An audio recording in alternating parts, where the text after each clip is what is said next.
faithful, ever merciful. And may God's peace and blessings be upon His holy Prophet Muhammad and the purified members of his household and progeny. Allahumma salli ala Muhammad wa ali Muhammad wa ajil farajahum. Brothers, sisters, dear viewers, Assalamu alaikum jami'an wa rahmatullahi wa barakatuh. And welcome to our weekly gathering, which we are resuming now after about a month of a break or a pause to commemorate the season or the events of Karbala and Ashura.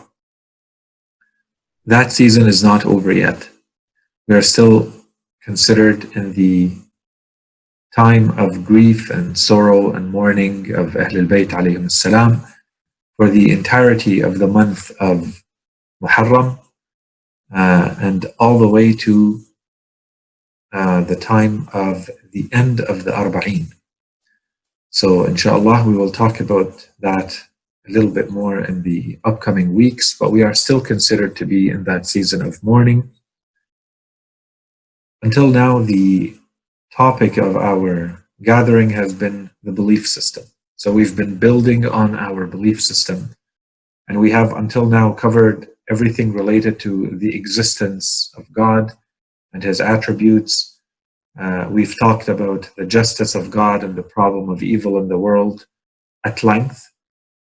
We talked, I think, in enough detail about the nature and necessity and need for prophethood and what it means and why do we need religion and what is revelation and so on and so forth.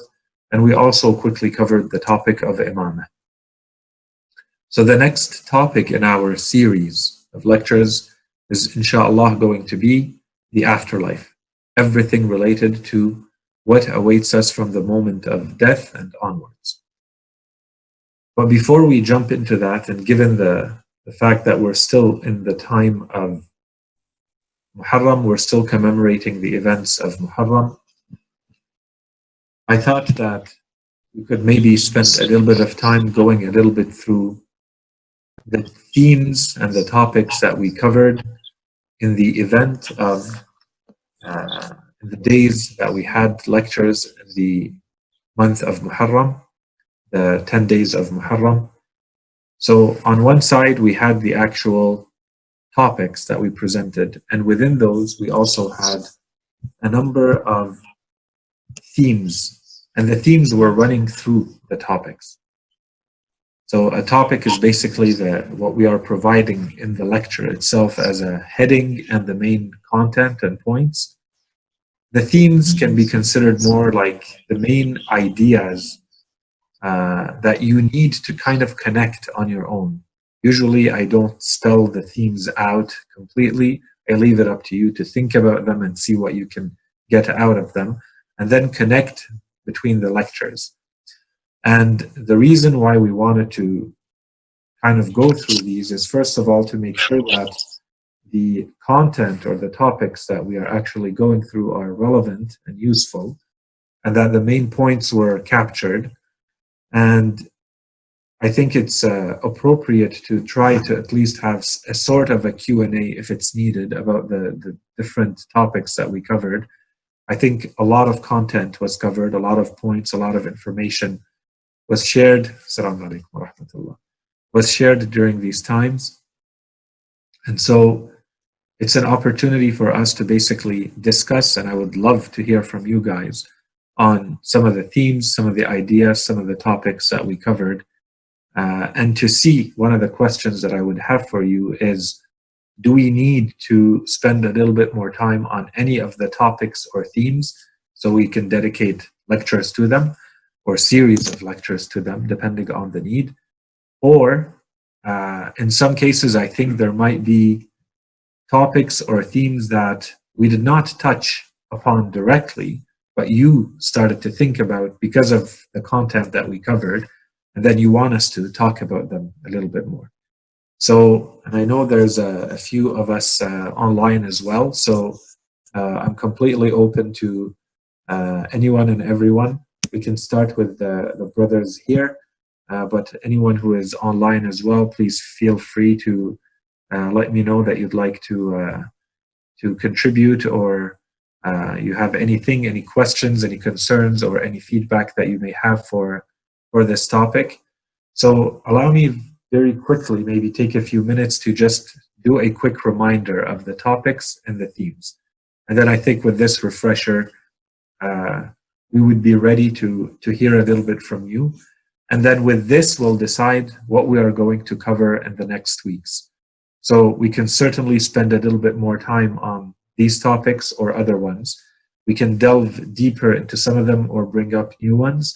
Or if you guys feel ready that the topics of Muharram and this Ashura season in general is well covered, well understood, you don't feel like you have any, preoccupations or concerns about them, then if you feel ready, we can move on to the next phase of the series of lectures that we've had until now, and jump into the topic of the afterlife to see why is it important to study it, what do we mean by al-akhirah, the afterlife, the nature of that world, what awaits us, what's the relationship between this world and the next world, and so on and so forth.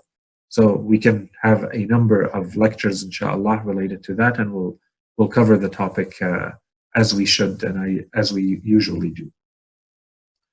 So the topics that we covered, we began with an explanation or a presentation of the general rank and position of Imam al-Hussein alayhi salam within Islam.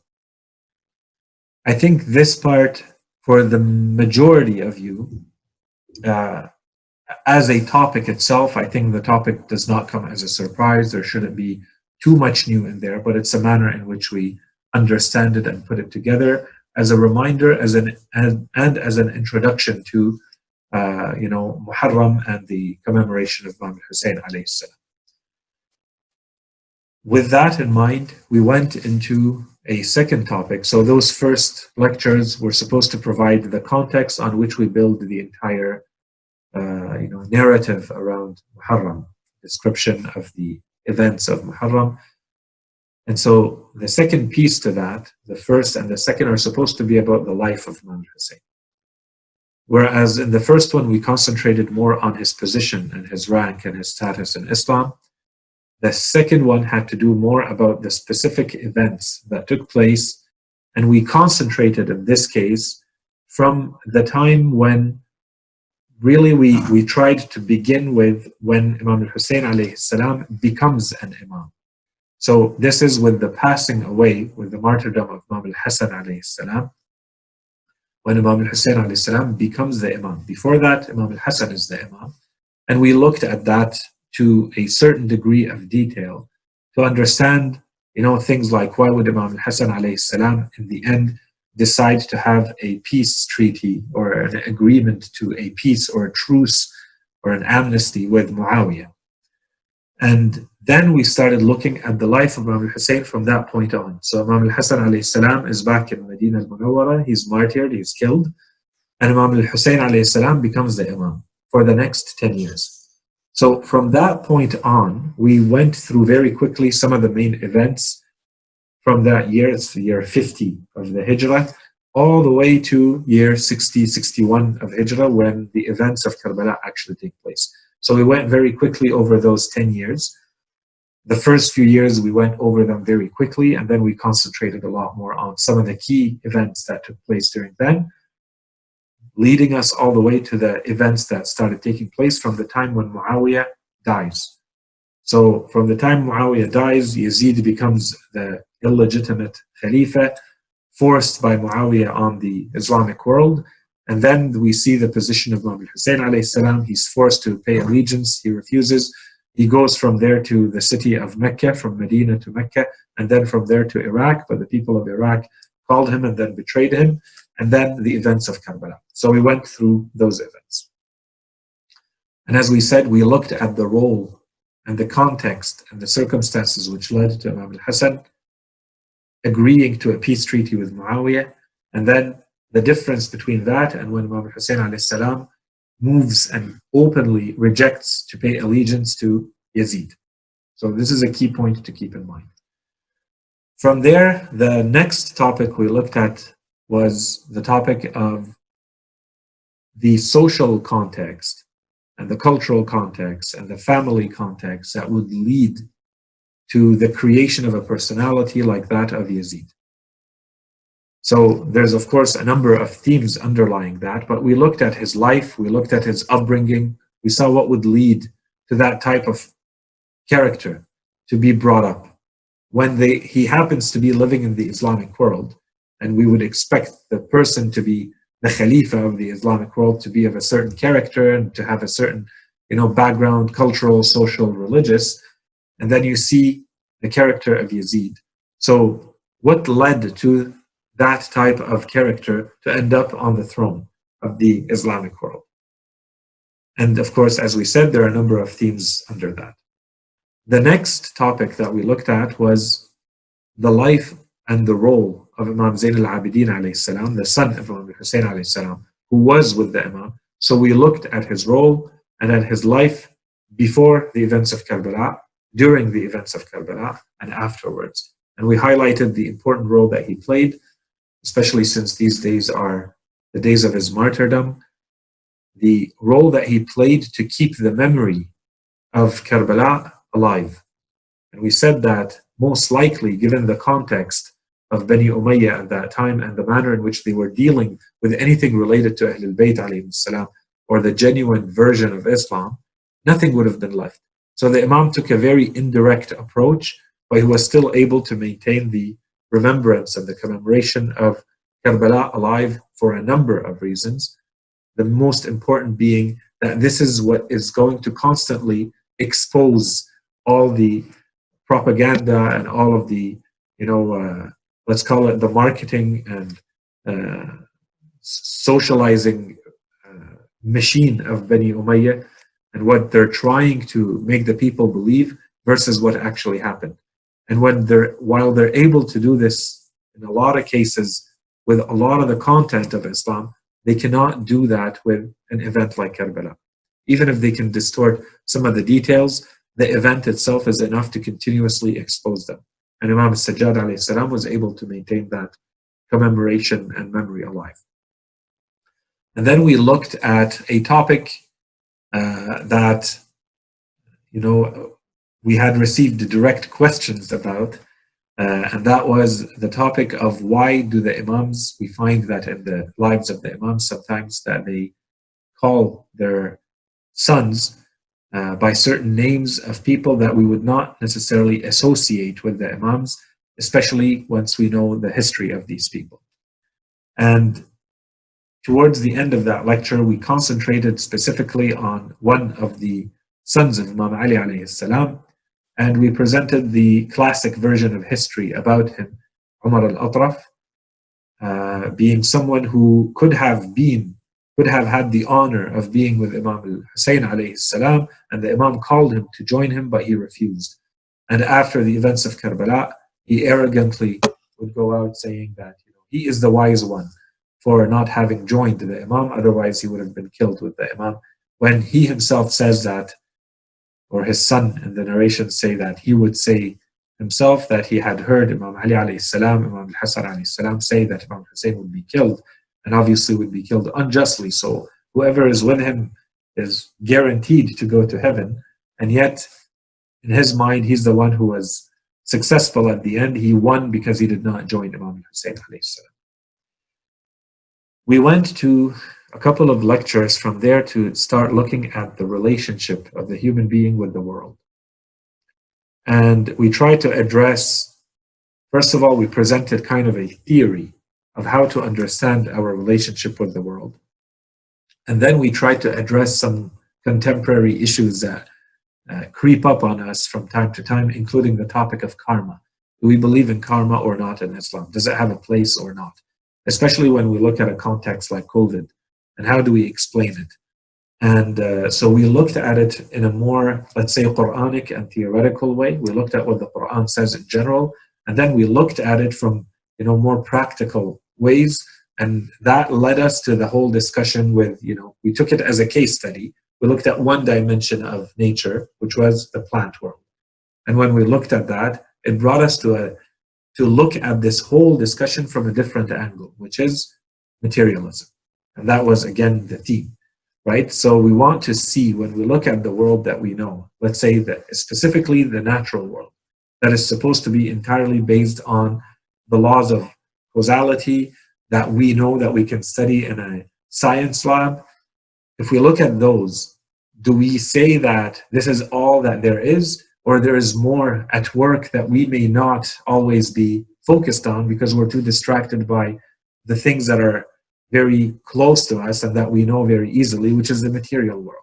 So when we went through the verses of the Quran, we see that there is more.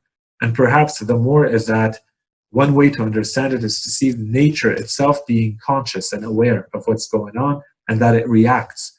And these reactions are not completely random. Everything is based on kind of an action-reaction coming from Allah subhanahu wa ta'ala, and it's reacting to how good or bad you are.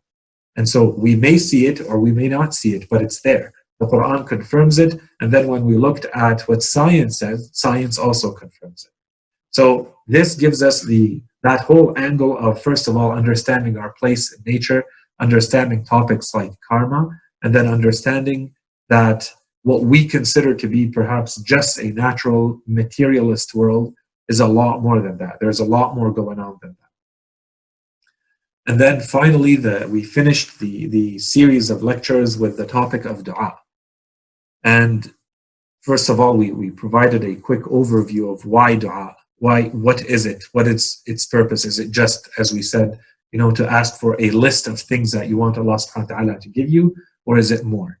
And so we explained kind of the philosophy of dua. We explained what we called, I think, the 3 ingredients in the recipe of dua. So there is the one making the dua, you, and what kind of character and what are you bringing when you are asking whatever you are asking in your supplication.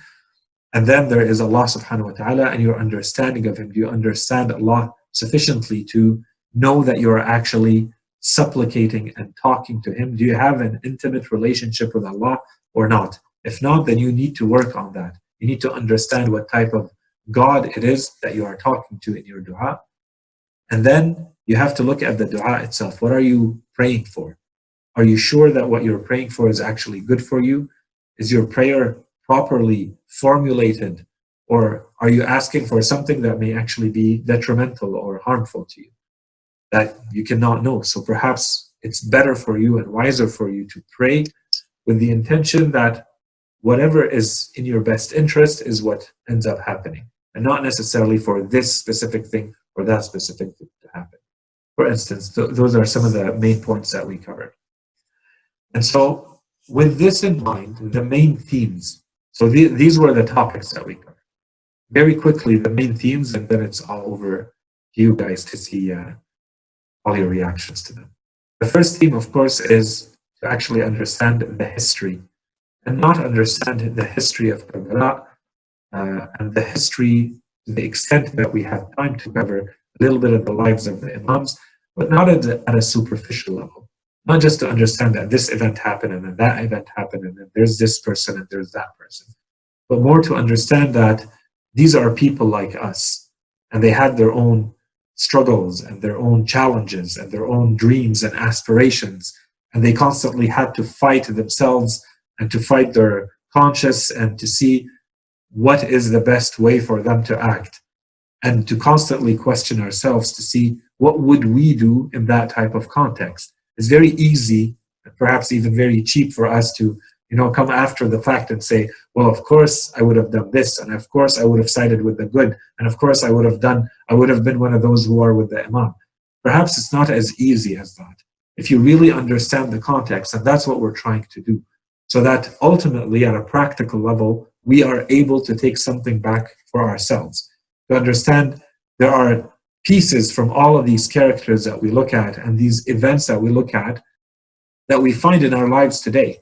In a lot of cases, we find a lot of those traits in ourselves, or we find them in people around us, or we look at that society or that community and we find some of the same issues that they struggled with that we have today. When we study for instance, the context, historians often tell us, for instance, you look at the at the society of Kufa. And one of the main issues with the Kufans in general, the people living in Kufa, is that they were very reactive. When things happened, they made their decisions very quickly, and then they would change their mind again. And then they would change their mind again. And then they would change their mind again. They were never fixed and anchored and solid in the decisions that they made. Okay, well, there's maybe a decision for us to learn, a lesson for us to learn from this. So these are the types of things that we're looking at. And that's why we delve a little bit deeper into history, so that we go beyond just a superficial layer of an event happened and those people were involved. No, we want to understand the psychology behind it.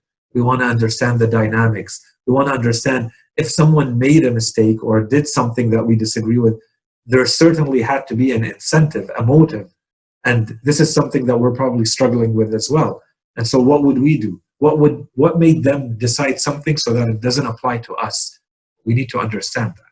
So that's more the historical component and why we study it. And this, I think, ran through all the nights and all the lectures.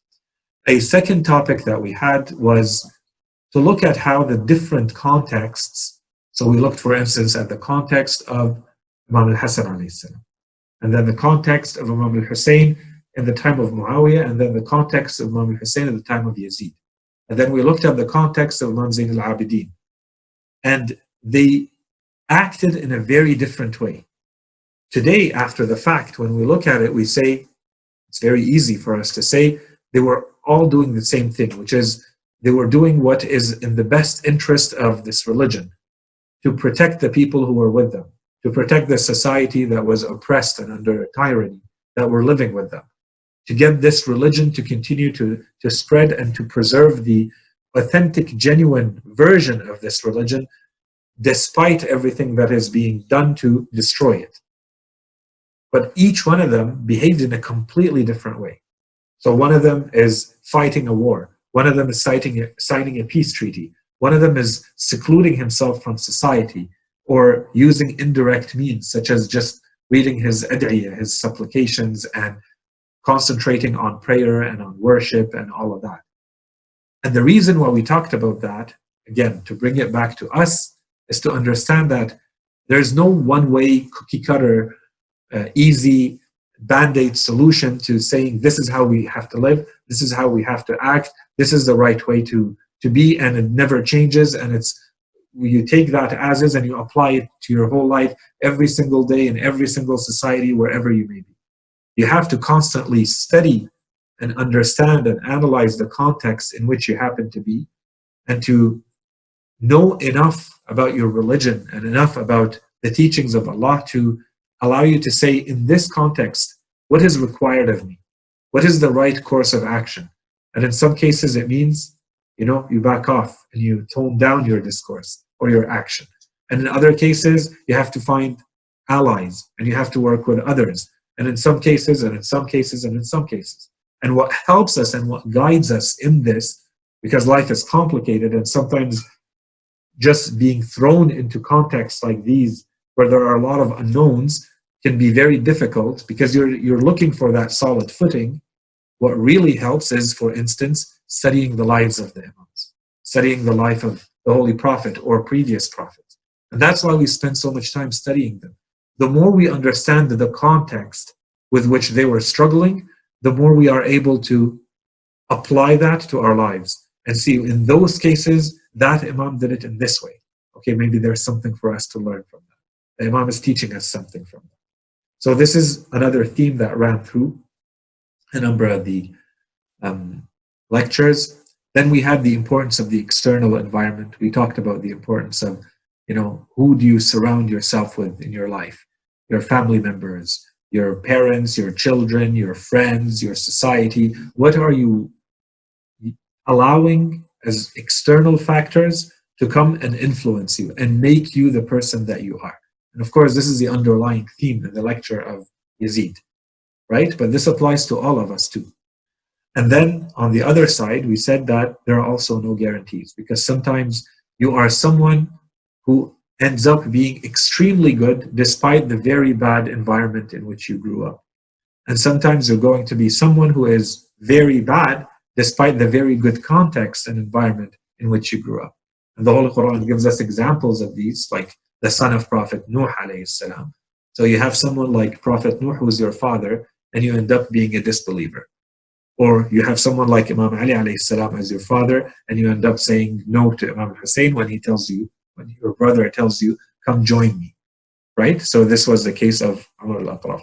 So on one side, we wanted to say it's important to do everything you can to provide that context, that environmental external factors that are influencing a person, but there are no guarantees. Even with all of that, at the end of the day, you have the person themselves and their will. What is it that you want to do? And so for you, it's too cheap and too easy to say, I turned out the way I am because of my context. Maybe, maybe not, but where are you in there? What responsibility are you taking on? What decisions are you making for your life? Regardless of the bad context that you're in. The wife of Fir'aun was living in his house under Fir'aun, who is telling everyone that he is God.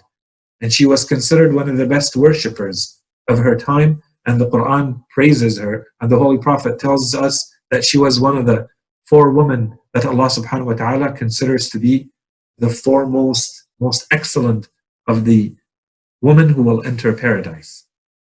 So the context, of course, makes it a lot easier or a lot harder. But at the end of the day, you're responsible for yourself and your will and your actions. You have to feel that you are responsible. You can't put all the blame on my parents, my community, my society, my country, my history. Yes, all of that plays a huge role. But where are you in there? What role do you play? Where's your accountability to yourself? What decisions have you taken? And on the other side, sometimes I think we want to rely. I've had a really good upbringing. I had really good parents. I grew up in a very conservative or religious or good community, society, whatever it may be. And so that's it. I feel I'm good. That's good enough. And you don't feel the need to constantly need that improvement and working on yourself because you want to rely on that credit that you got, the credit that you got from your parents or your community or your society. Okay, once again, where are you in there? And when they would come to the Imam, for instance, Imam Zayn al-Abidin alayhi salam, they would see him worshipping so much, they would tell him, why do you do all of this when you are the son of the Holy Prophet? And he would tell them, this is meaningless to me, that I am the son of the Holy Prophet. It is much more important to me that I am a follower of the Prophet and a follower of Ali, as he says, than to be their son. The important thing is not the lineage. The important thing is, what are you doing to earn your status, to earn your merit? And so this was the underlying theme under those lectures when we talked about someone like Imam Zayn al-Abidin alayhi salam or Umar al-Atraf or Yazid. That's kind of an underlying theme there. And then we looked at, in a number of lectures, we looked at the theme of materialism. So is this world entirely based on just a materialist component or not? And this is a theme that ran through both lectures on nature as well as the lecture on dua. And with the lecture on dua, and I think that it's clear enough for the lectures on nature, but for the lecture on dua, there's an additional component that I think is important and perhaps not addressed enough. And this is, in this world and in these modern times where so many people are living on social media and you're constantly bombarded with their images of what success means. And a lot of it has to do with this idea of self-reliance. Everybody is relying on themselves to put in some work, and then you get all this success back, as though it is kind of an entitlement that, you know, look at the greatness that I have achieved, and this is all based on only my efforts. And so we were trying to counter that with a topic such as dua, for instance, to remind you of your need for Allah subhanahu wa ta'ala. You haven't accomplished anything, and this external superficial projection or image that you're sending to the world doesn't actually mean anything. You're taking credit for stuff that perhaps you don't really deserve to take credit for. If you have reached any success, it's because Allah subhanahu wa ta'ala has blessed you and favored you with some things. In any case, your job is to work hard. That's your duty. Now, what you accomplish with that, that's in the hands of God. You may accomplish a little success or a lot of success. But in in all cases, if you're doing according to your duty, Allah subhanahu wa ta'ala says, that's it. I will take care of you. Don't worry about the specific outcomes. The issue that we currently have, and you see it even rampant within our communities, is that as a result of the influence of this constant bombardment from social media and elsewhere, there's kind of like an arrogant entitlement, an egocentric, it's all about me. And the way I achieve whatever I'm going to achieve is through my own hard work, and I don't need anyone else, and it's just me against the world, and that's it. Okay, but if you understand your position with regards to the world and the relationship you're supposed to have with God and with your community and with your religion, you will see that this is only a part of the puzzle. There is a much bigger part, which is, where is God in there, in your worldview? Do you have God there, or do you just believe in God as an idea, but in your day-to-day practice and the manner in which you live, there is no God? And so, you have to go and you have to work hard and yes, you do. But do you remember that there's also God who's controlling all of this? That you're too distracted often because of what you're going through day to day. And this is the notion of the dua. So on one side, yes, you do use dua to ask Allah subhanahu wa ta'ala for whatever you need. But you also need the dua to remind yourself of your need for Allah, not for specific things, but where you are in the relationship with Allah. That this needs to be a constant, intimate relationship, and you rely on Him. And you want to tell Him and yourself, because that's the point, you want to remind yourself through the dua, you're telling yourself that you are constantly in need of Allah subhanahu wa ta'ala. It's a way to bring you back to the position of humility that you're supposed to have with Allah subhanahu wa ta'ala, and the rest of the points that we mentioned about dua. So with all of this, I'll stop here. Inshallah, this was a good overview. Inshallah, a good refresher for those who actually attended and listened to all of the lectures. Those who didn't, inshallah, it gave you enough to work with. And from here on in, I'd like to hear from you and to see any reactions, concerns, what you considered beneficial, what we could have explored more. If you have any questions about anything specific, what you took from it, because that's important. Obviously, these lectures specifically, I always tailor them to the audience that I have. So this is good for me too, and for the future. And as we said, this is going to allow us to see, what do we want to do in the next few weeks? Do we want to explore any of these in more depth and more detail? Or are we ready to jump into the next parts of the series and go into the topic of the afterlife? Okay, so if you have anything to say online, you're with us as well. I haven't forgotten about you, but I'm going to start with the brothers who are here with us first, and then I don't know if you can raise your hands or chat maybe and tell me if you're ready to talk, and I'll let you in. Okay, so for the brothers who are here, let's start with you.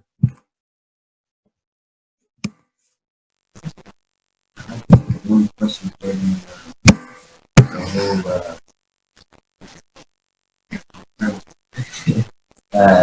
how nature reacts to the general sins or actions.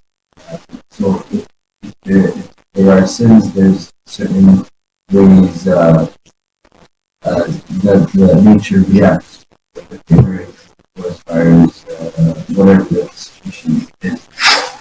So if it's affected negatively, that means obviously the other way around, the general society acting in a good way, then the nature basically rewards you for that. Also responds in a positive way, basically reaching the heaven on earth. So is that in your society? Obviously you can't get everybody to be good, but the general society is doing a sin, and that's why the general society is good. I'm assuming it's the same thing. Nature reacts in a positive way in that case. that actually makes the day better. So, and this is what we tried to tie it when we talked about this topic. We couldn't present the whole topic in detail. But I think here, and as part of the Jalsa, we've covered enough and we've explained enough about the problem of evil in the world, the difficulties in the world. So you keep that in mind, that this whole world is created as a test and everything in it is a test. And we mentioned it, we mentioned it in passing very quickly in that. So that's one. You have to keep that in mind. Allah subhanahu wa ta'ala clearly says, I will test you with, death, with disease, with poverty, these are going to be tests. But as a general rule, a society that follows the laws of Allah subhanahu wa ta'ala, the outcome is that they are going to live a very luxurious, comfortable, easy life. And the opposite. This is the general rule.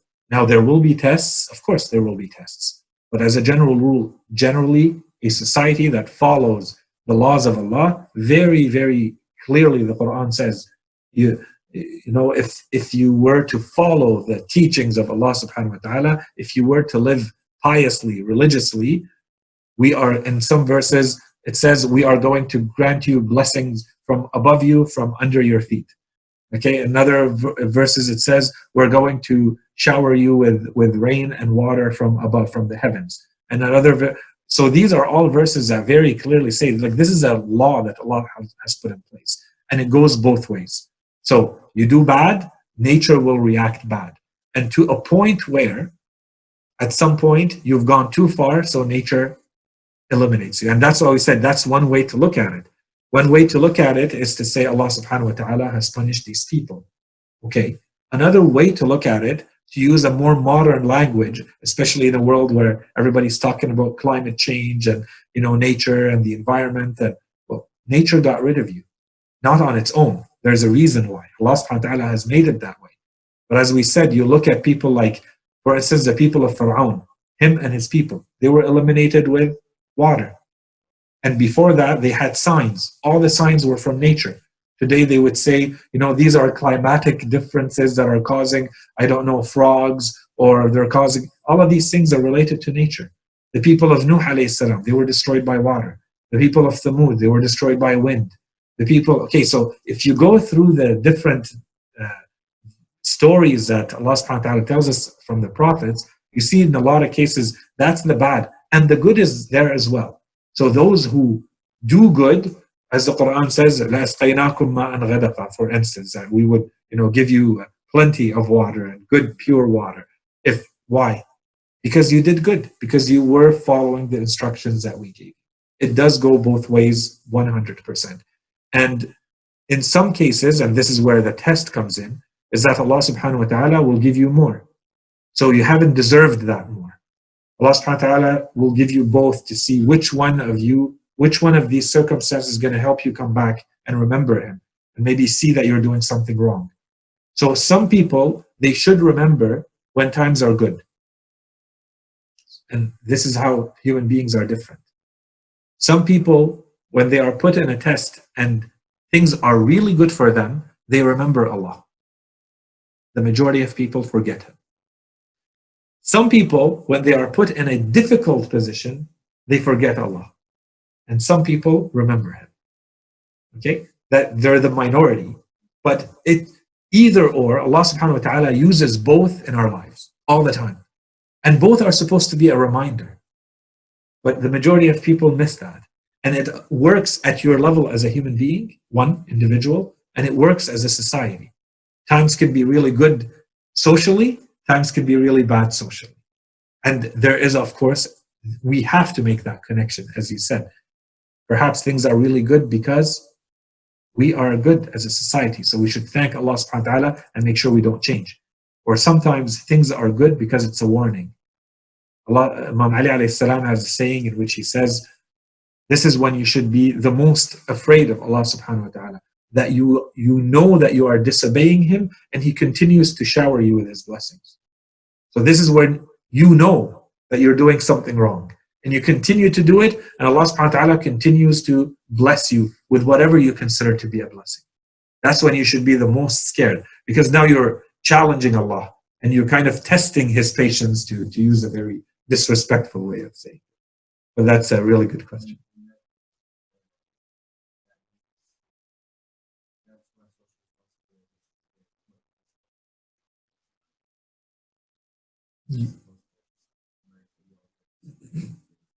You're not alone.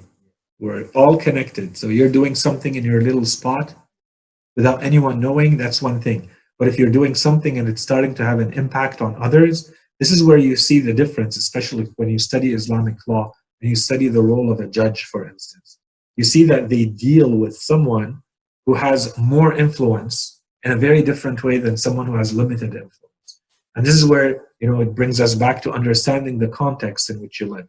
Analyze the society in which you live to understand that if you're starting to see that there are things that are spreading very quickly, and human beings in general, they recognize